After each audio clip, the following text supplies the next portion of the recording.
ಸುಖವನ್ನೇ ನೀಡೆಂದು ಎಂದು ಕೇಳನು ನಾನು ರಾಘವೇಂದ್ರ. ಮುನ್ನ ಮಾಡಿದ ಪಾಪ ಯಾರ ತಾತನ ಗಂಟು ನೀನೇ ಹೇಳು ರಾಘವೇಂದ್ರ.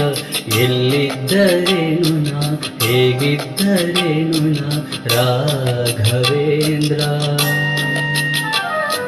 ನಿನ್ನಲ್ಲಿ ಶರಣಾಗಿ ನೀ ನನ್ನ ಉಸಿರಾಗಿ ಬಾಳಿದರೆ ಸಾಕು ರಾಘವೇಂದ್ರ.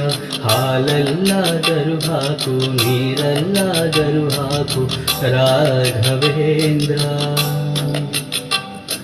ಹಾಲಲ್ಲಿ ಕೆನೆಯಾಗಿ ನೀರಲ್ಲಿ ನೀನಾಗಿ ಹಾಯಾಗಿರುವೆ ರಾಘವೇಂದ್ರ. ಹಾಲಲ್ಲಾದರೂ ಹಾಕು ನೀರಲ್ಲಾದರೂ ಹಾಕು ರಾಘವೇಂದ್ರ. ಹಾಲಲ್ಲಿ ಕೆನೆಯಾಗಿ ನೀರಲ್ಲಿ ನೀನಾಗಿ ಹಾಯಾಗಿರುವೆ ರಾಘವೇಂದ್ರ.